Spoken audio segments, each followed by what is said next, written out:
Assassins, to another episode of the Dark Assassins podcast, the show that dives deep into not just technology, but the concepts, software, and procedures behind it all, and explains it so simply that even your grandma can understand it. As always, I'm your host, the Dark Assassin. You know what one of the worst things about having a Homelab is? That one of the worst things, without a doubt, has to be the times where you have to live without one. And like, for instance, when you're moving or when your Homelab is down for whatever reason because you're trying to troubleshoot something, and then you try to, access the internet or something and you realize nothing works. So there is a saying out there that goes something to the effect of, you never know what you have until it's gone, which, while it applies to many things, it absolutely applies to Homelabs as well. Since, kind of like we touched on, you don't really realize or fully grasp how much you use your Homelab and how much it impacts you in your daily life until it's shut down or nothing is working and, the internet is once again an ad-ridden wasteland. And, as much as I hate to say this is one of those rare cloud W's where if you hosted your entire Homelab in the cloud, which I guess at that point I don't know if it'd necessarily be a home lab because it's not at your house, but I mean, at the same time, you still have the same spirit, so I guess it counts, which, you know what, for the sake of this, I'm going to count it just because I have a VPS in the cloud, which I still very much consider a part of my Homelab, so if you have things in the cloud, I definitely consider that part of the Homelab, but anyway, this is definitely one of those rare cases where having a cloud-only Homelab would actually be a huge win, because you'd never have to worry about things being shut down unless you shut them down yourself, and for cases where you happen to be moving or whatever, you wouldn't have to worry about your lab being down because it's hosted in a data center somewhere. But we'll just, overlook and pretend those exorbitant cloud bills don't actually exist. So we're going to get into some of that in this week's episode, but first, let us start off with our trivia question for the week. So, what is the name of the core Unix-like operating system of macOS, iOS, watchOS, tvOS, iPadOS, and basically every Apple operating system? So, what is the name of that core Unix operating system behind basically every Apple OS? And that is your trivia question for the week. Now, I think I should definitely address the elephant in the room here because I touched on it last week and again this week that I will be moving, and well, that just so happens to be this week and technically part of next week too. So this week I have been quite busy with packing and organizing things, but I did decide to take a little bit of a break here just so I could record the podcast. Plus, I needed to pack up like my recording gear and setup, like my computer and the microphone and amp and all that good stuff. Kind of need to pack it up, and so I kind of had to do this first. Now, for OPSEC or Operation Security reasons, I'm not going to be broadcasting on the podcast here where or why I'm moving, but needless to say, those diligent enough to want to find the answer will be easily able to figure it out in due time. But since I'm moving this week, kind of a bit of an admin note here is I won't be moving into my new place until like the end of next week, and then my stuff comes later after that. So depending on how things get unpacked, and I'm not honestly sure if there's going to be an episode next week, not sure if I'm going to have time to record anything, especially because my focus for like basically the next week is trying to make sure this move actually happens and I get where I'm supposed to go. So yeah, not necessarily too sure if there's going to be an episode next week, so just be forewarned that there may or may not be one.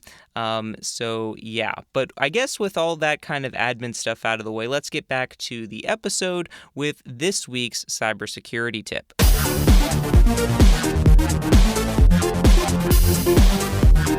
Now, this week's cybersecurity tip is, in my opinion, one of kind of an obvious one, but one that kind of goes unnoticed. And that is, don't post your IDs, including work badges, online. Now, this isn't necessarily, well, I guess it also comprises of anything related to identifying you. It doesn't have to necessarily be only related to like IDs or work badges, because specifically I can vividly remember back in 2020 when all the goings-on were going on and the various vaccine came out. There were so many people posting that vaccine card on the internet, and it made me cringe. But in more recent times, the other day, in fact, I happened to cross someone posting their corporate badge online, and I won't say who it was or the company or what platform I saw it on, but needless to say, it made the cybersecurity part of me cringe for a couple of reasons.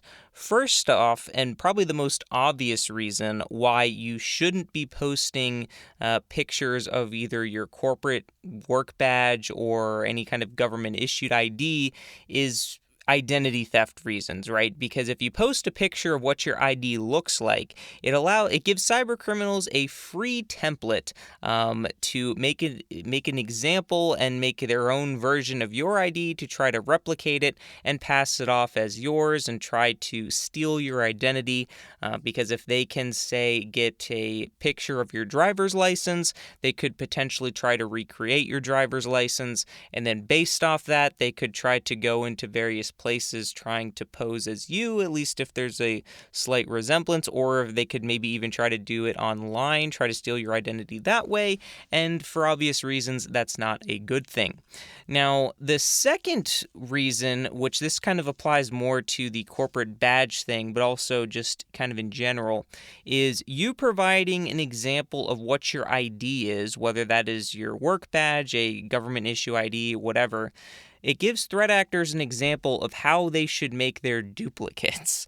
And this was one of the big issues with the whole COVID vaccine, because people were posting their vaccine cards, and then there was a whole underground marketplace of people providing fake vaccine cards so people could get all the benefits that were granted to them for getting the vaccine without actually getting it.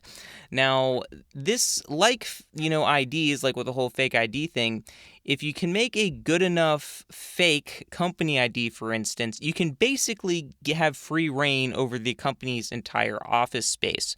Now, granted, you may run into some credential issues for obvious reasons. If you make a fake badge, you're not going to have access to pretty much anything. But as long as you have a badge that looks the part, those access issues could be overcome by a little thing called piggybacking. Now, if you're not familiar with what piggybacking is, it's essentially this idea where someone badges in and holds the door for you, or you basically slip in after them. Now, the classic pen tester way to do this is you see someone either badging into the door and you kind of run after them. It sells it more if you're carrying like a big stack of boxes or like a lot of stuff and your kind of hands are tied, because then people are generally speaking more happy to help you. If you're kind of in need like that, especially if you have like, the same corporate badge that they have, and like either you're standing by the door or you see someone go in scanning and be like, hey, can you grab the door for me? My hands are kind of tied here and I can't really badge and, get the door at the same time. Something like that. And most likely people are going to help you. And then bada bing, bada boom, you got access to wherever you wanted to get access to. But the other thing I want to point out here is an official looking badge is a pen tester's one-way ticket to credibility for essentially that same reason. Because if you have a badge, it kind of lends credibility that you have a reason for being there, even if it's not the badge of the corporation that you're trying to infiltrate. Because if you were, say, working for, say you were working for company ABC, and ABC has, Microsoft computers, because almost every business has Microsoft computers. Even if you don't have an ABC company badge, if you had a Microsoft badge, you could try to play off the whole you could put on the fake persona of, hey, I'm a Microsoft tech from Microsoft here to, come upgrade your guys' systems. I heard you're having some issues with some things, and I'm here to kind of troubleshoot your issues and get your computers working again. And more often than not, someone that's not the wiser won't think twice about it and lets you on your merry way.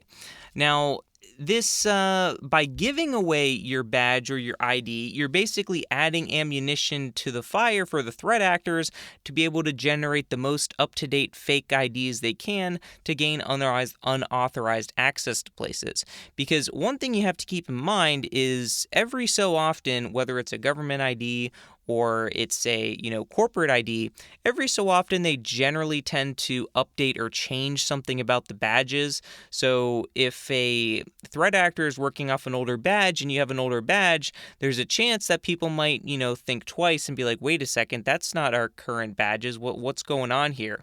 But if you give the threat actor the most up-to-date looking badge so they can make a copy of it, then, what are you going to do? To everyone else's eyes, it looks the same as theirs and it looks legit. And remember, you can have the most robust firewall, intrusion detection system, intrusion prevention system, and all the security patches known to man, but if someone gets physical access to a system, all that security has basically been rendered worthless. And this is kind of where ideas and policies like zero trust, especially on on-site environments, are so critical, because just because someone has a badge doesn't mean that they should have access to everything in the office, right? Like, just because I have a badge or just like, I guess a better example is just like an accountant has a badge to access, the building, doesn't necessarily mean their badge should get them access to the server room, because I don't know why an accountant would need to have access to a server room. But that's kind of my point, because the other thing too is, like we kind of explained here, just because someone has a badge doesn't guarantee that badge is actually legitimate or not. So if you ensure that every time you're going into places, you have to actually badge in order to get into those places, and you ensure that there's no piggybacking going on, these can be great ways to help prevent things like this and prevent that kind of insider threat scenario. But the whole insider threat thing, that's kind of a topic for another day, but it does kind of blend into this too, because they would have a valid badge, but if they didn't necessarily have access to a room they were trying to get access to, well, then, the whole zero trust thing and making sure you don't piggyback is a great way to prevent that. But going back to the insider threat thing, if there was a true insider threat and they already had access to those things, well, that's a separate issue. But yeah, like I said, the reason I bring this up is because I saw that post of someone posting their badge, online. But a lot of the stories I've heard from actual pen testers, it's kind of like as soon as they slap on any kind of fake corporate badge, they basically get to walk away with virtually anything they want to do. And when they get into a pickle and, close to getting caught, they conjure up some believable enough story that most wouldn't even think twice about and just let them keep doing what they're doing. So one example I heard was a guy that was doing a pen test and he had a Microsoft badge on, and he was trying to hack into a computer or something. And then someone at the company walks in on him while he's trying to hack into this computer. And then the guy's like, wait, what are you doing here? You're not supposed to be here. And then he flashes his fake Microsoft badge. And he's like, yeah, so this computer, we got a call from you guys that it's, having some issues. And then comes up, conjures some, fake story to the effect of he's trying to troubleshoot this computer and fix it. And then the guy's like, oh, okay, that sounds good to me. Keep doing what you're doing. So yeah, don't give anyone any ammunition to steal either your identity or make a duplicate of the badges of your company. Just don't do it, and don't be posting pictures of your badges online. And that is your cybersecurity tip for the week. So moving right along, let's get into what nerdy stuff have I been up to this week. So as I kind of alluded earlier on in this episode, I was pretty much just continuing the move prep.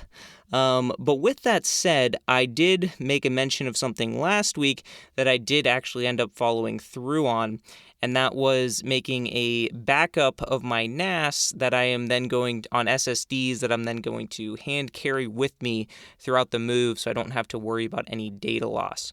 Now, before nuking said 4 SSDs that used to hold virtual machines, I tested my backups just to try and restore them on some of my other hypervisors, just to make sure the backups that I had were legitimate and working and everything looked good before I went ahead and nuked where those original virtual machines actually lived, and everything worked there and everything was great. But this is a key reminder to all of you out there to remember that untested backups are just wishful thinking.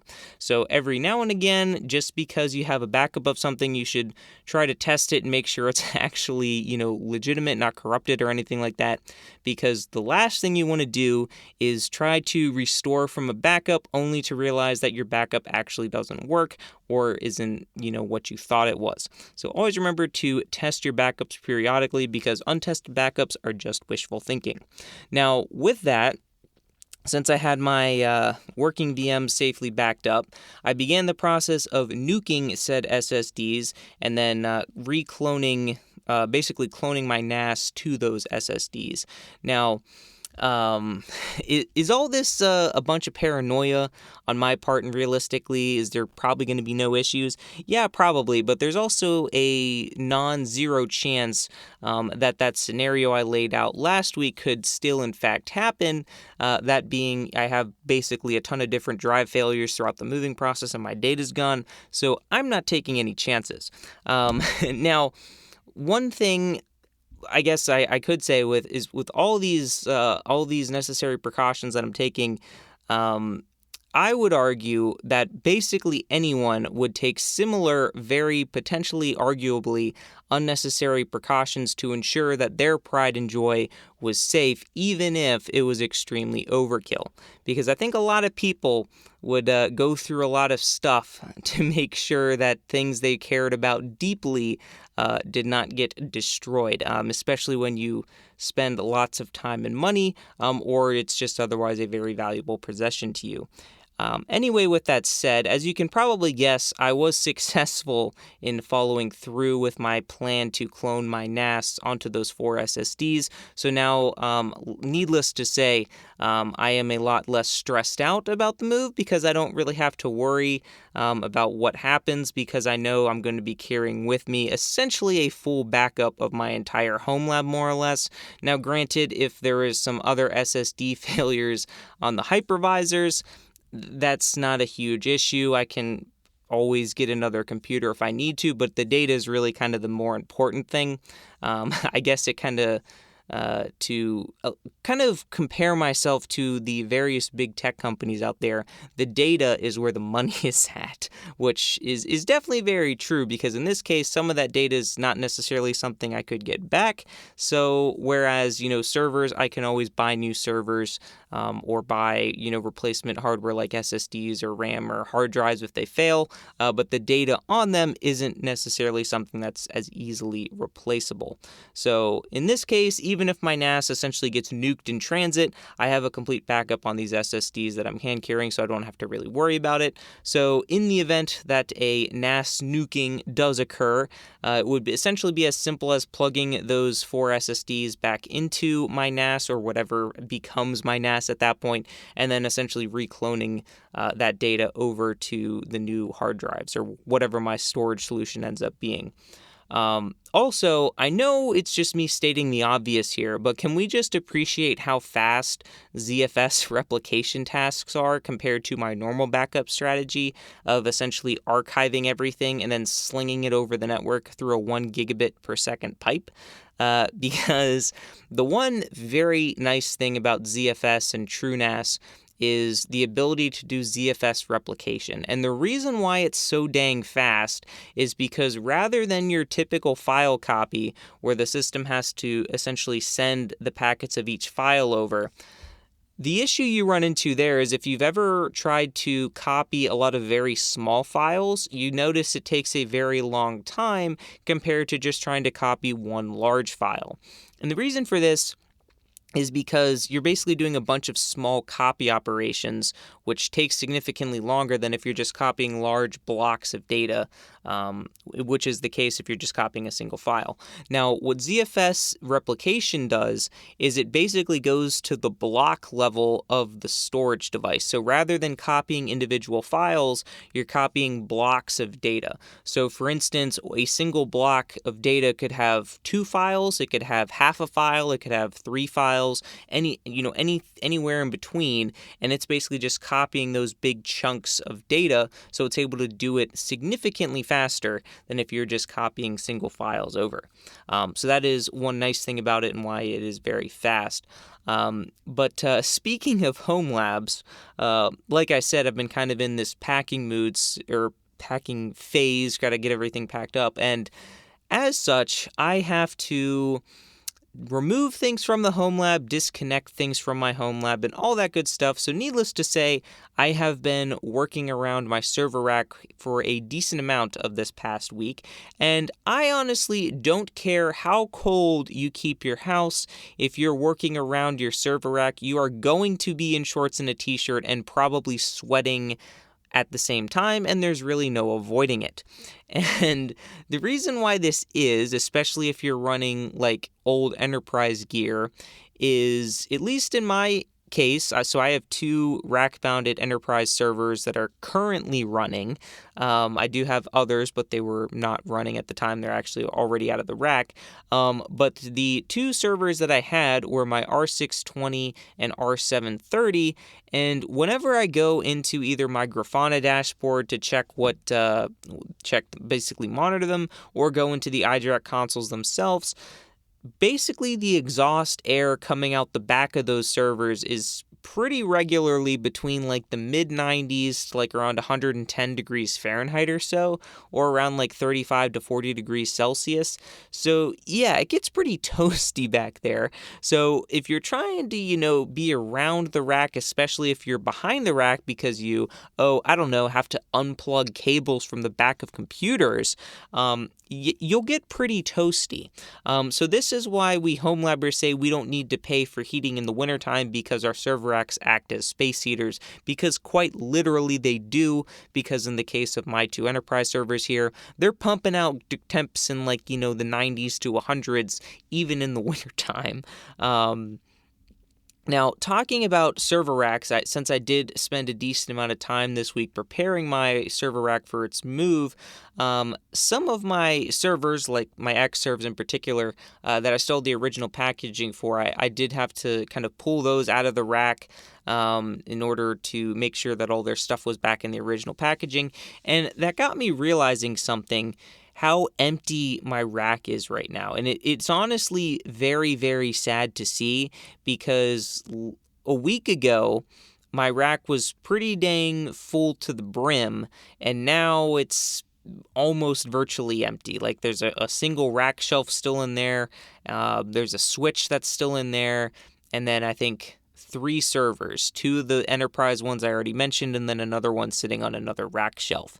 So it's looking pretty barren and pretty sparse, and that got me thinking of an old Boy Scout saying of: a hydrated scout is a happy scout, and a dehydrated scout is a dead scout, and dead scouts have no fun.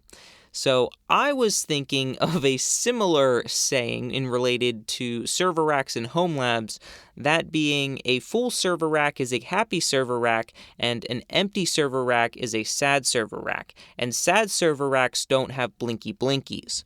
Of course, blinky blinkies being all the flashing and blinking lights that typical servers have, when there's a lot of activity going on. And of course, if your server rack isn't very full, there's not going to be nearly as much blinky lights. And whether you want to admit it or not, if you have a Homelab, that is without a doubt one of your favorite things about your Homelab, even if you won't admit it, is seeing all the lights blinking like crazy and just seeing all that activity. don't lie to yourself.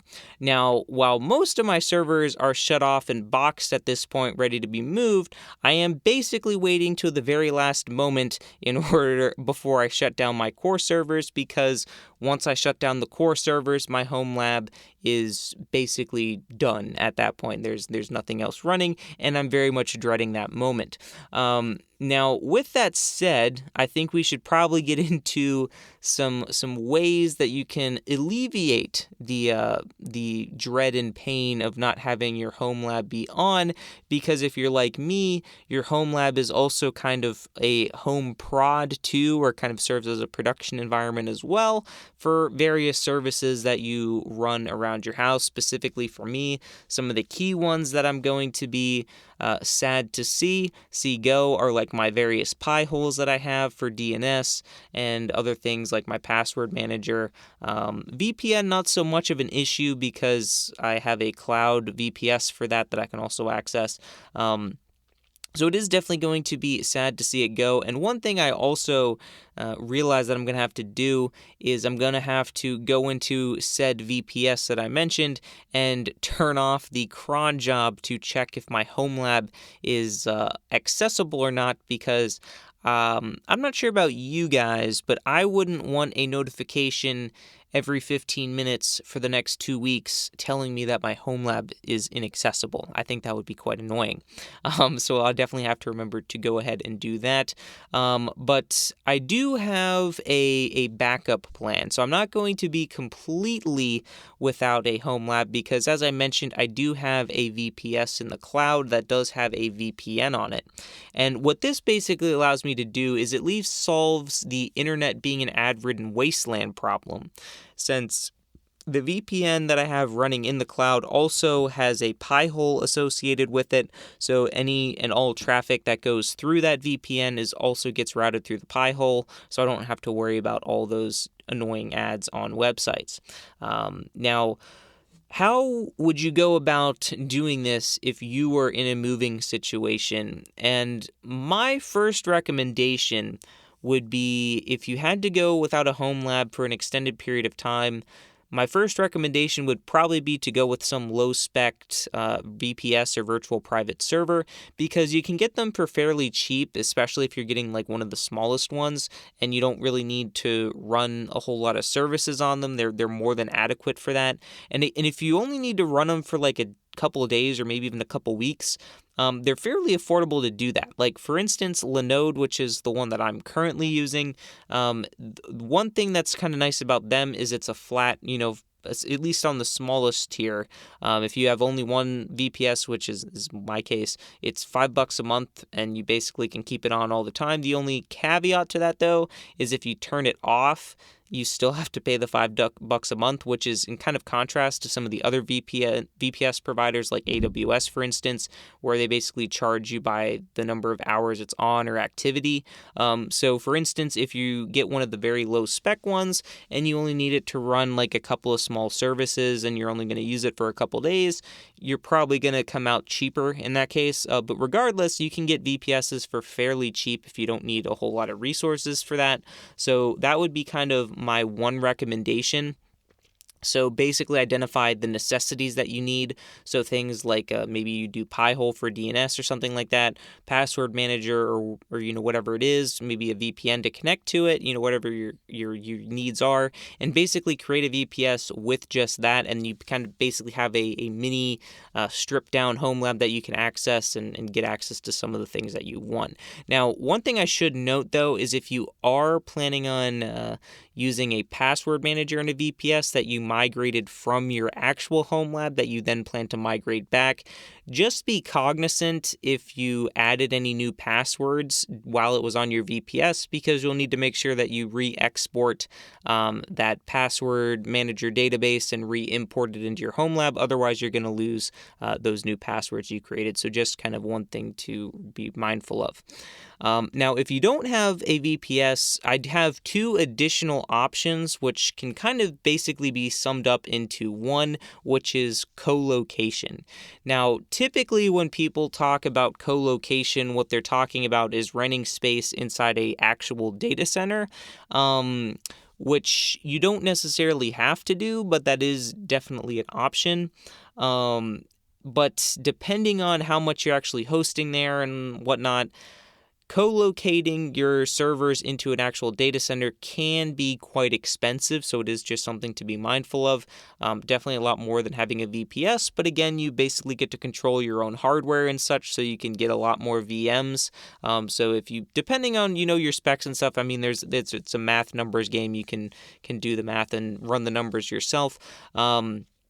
But the other option is if you have a very nice neighbor, or you have a friend or family member or something, you could potentially have them allow you to put a computer at their place, and then you could migrate your critical services over to that computer, so you kind of have a VPS there or your own mini Homelab environment at their place. So you do kind of have to have a nice neighbor to do this, or like I said, a friend or family member works too.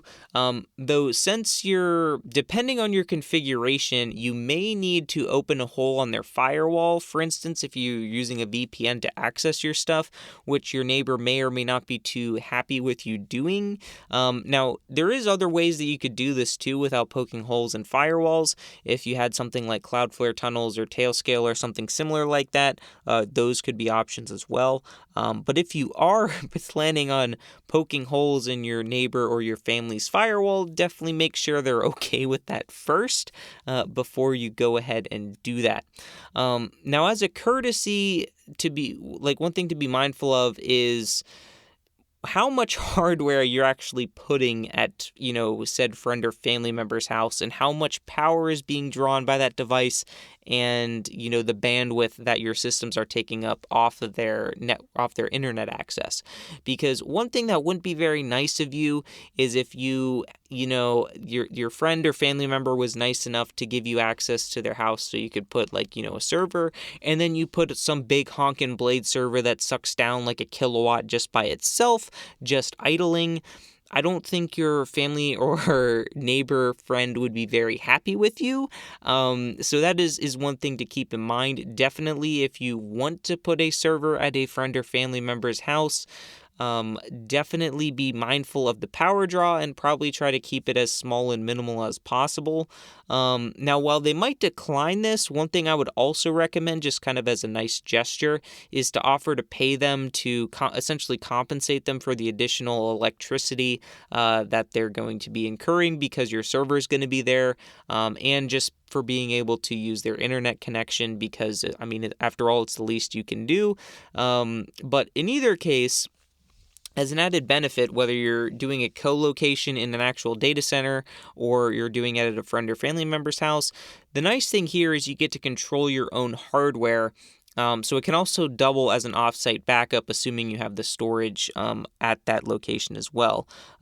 Since if you tried to spec out a machine in the cloud to do that, have as many resources as, putting a computer at a friend's house, or putting a server in a data center, you're going to get a lot more computer for the price, especially if you're putting it at a friend's house, compared to speccing out a machine in the cloud, especially if you're trying to make it an offsite backup. Now, granted, for offsite backups, you're not going to be using like an EC2 instance or something like that for a cloud backup. That would be highly impractical. But there are, some solutions out there like Backblaze or the Glacier tiers in AWS, for example, that do offer fairly reasonable prices for offsite backups, which, if that's what you want for your offsite backup, that is probably the route to go, because like I said, you definitely don't want to be speccing out a single virtual machine to have as much storage as you need, because you're probably going to end up with like a bajillion CPU cores and a bajillion gigs of RAM just to get the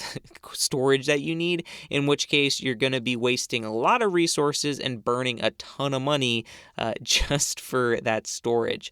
So yeah, having a friend or family member that you can put a server at in order for you to kind of have your home lab away from home, if you will, and offsite backup is a great option, as well as if you can get a server into a data center, that's pretty cool too. Plus, the putting a server in a data center for a co-location has the added benefit of you being able to say, I have a server in a data center, and being able to go and access that data center to manage your server and getting access to the data center, because that's quite honestly pretty cool.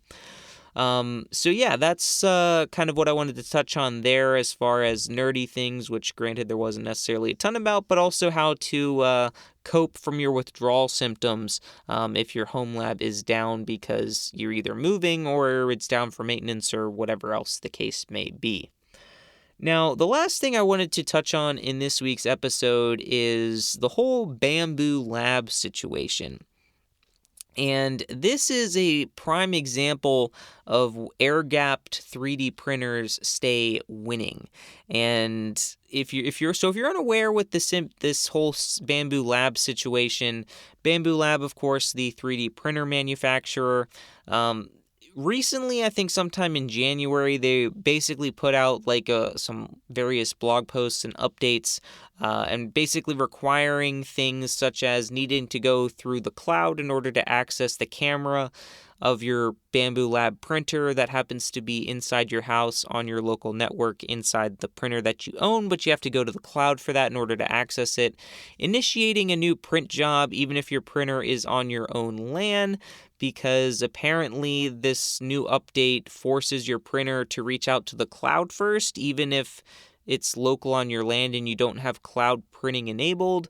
Also, they allegedly are forcing users to update their firmware or they'll be denied the right to print anything. And I say all of this as allegedly and apparently because none of this affects me with my Bamboo Lab 3D printer for a couple of reasons. One, I don't have it connected to the internet at all, and I've never updated the firmware on it. Now, should I have updated the firmware? Probably, but I'm not exactly worried about a security vulnerability in a firmware of a device that's air-gapped and not connected to any sort of network whatsoever.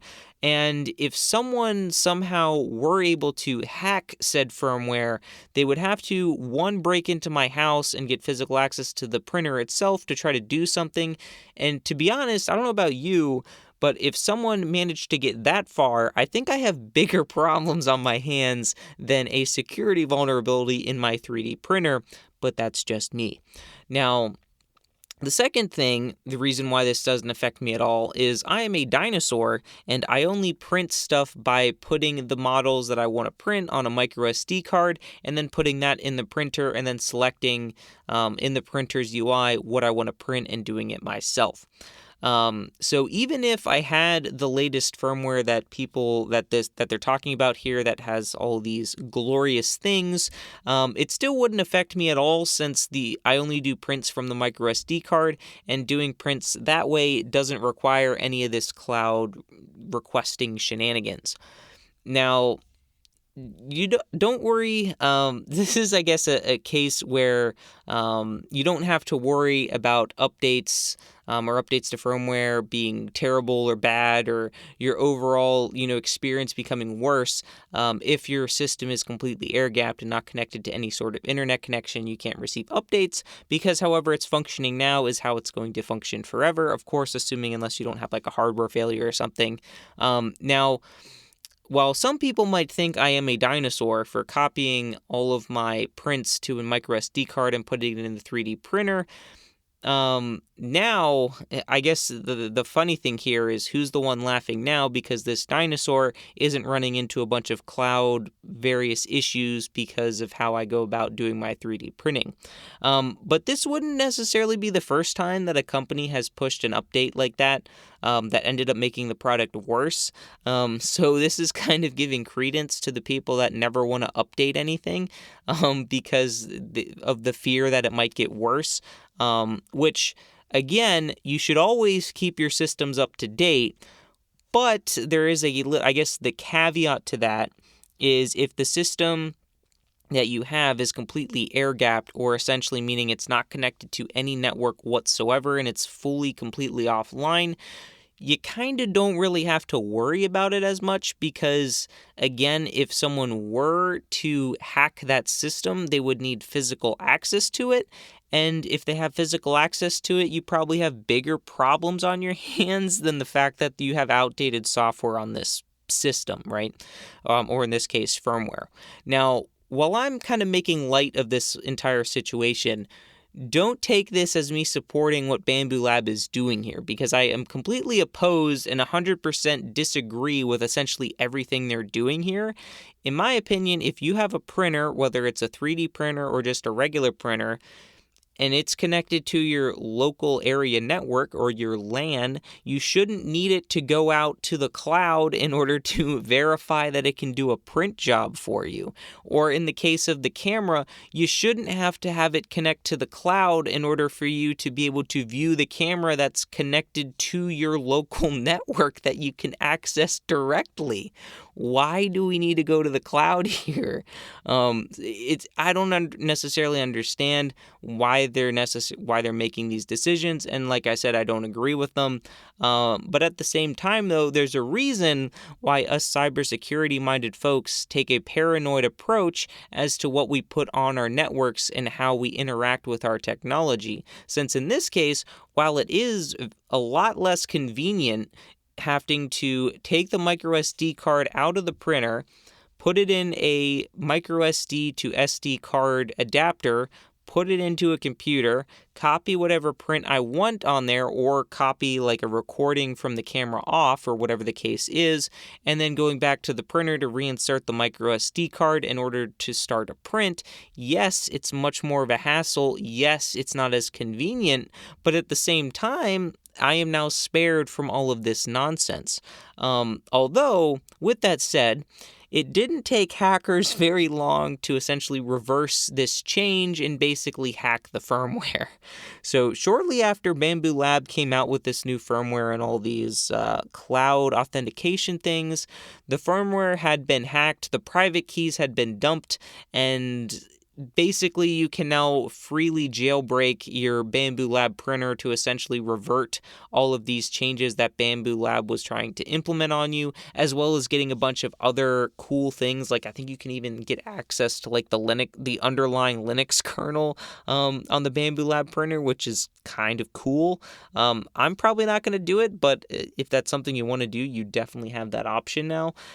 So yeah, this is a kind of a funny example of, Bamboo Lab being like, actually, I guess to take a step back, one of the reasons why they wanted to do this whole cloud thing, one of the arguments they gave was for security reasons, yet in an ironic twist, their firmware that was supposed to add improved security by reaching out to the cloud was hacked pretty darn quickly and the private keys for the authentication exposed.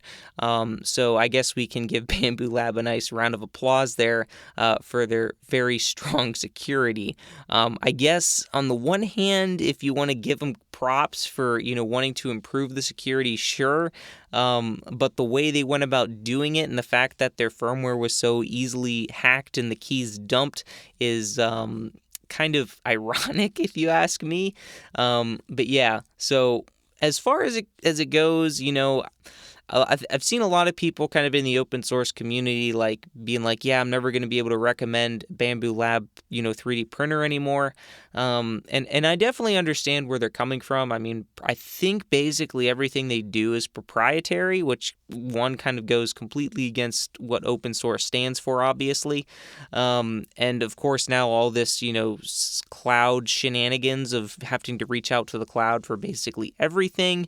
I get that too. But for me and my use case, basically everything that I just talked about for the past, I don't know how many minutes, doesn't really apply to me because, like I said, I am a dinosaur and the system is not connected to any network at all. Now, I did at one point think about potentially trying to add it to my network and just kind of putting it on its own VLAN that, wouldn't have access to the actual internet, but, I could access it, through the network. And because I never updated the firmware for it, there's a chance that I wouldn't have run into any issues, although I'm not sure, because the other thing of it is it connects directly with the whole Bamboo Studio or Bamboo Slicer, whatever they call it, like to make your 3D print files and kind of access your printer. So I don't know if the Bamboo Studio software would then complain that the firmware was too out of date, and I'd basically run into the same issue. But I never actually ended up doing any of that, and the printer has never been updated at all since I got it, and it just sits there and prints whatever I want it to print, because I am doing it the old school way with the micro SD card. So call me a dinosaur if you want, call me old-fashioned, but at the same time, I'm not the one that is now facing the consequences of trying to do things in a more convenient manner.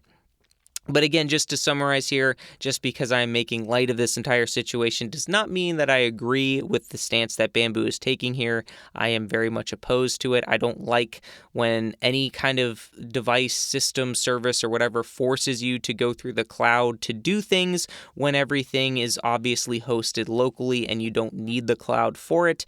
It definitely makes me mad, but at the same time, it also doesn't affect me. So yeah. But like I said, I don't agree with what they're doing. So yeah. But with that, I think it's about time to wrap this episode up. I know this was kind of another shorter one.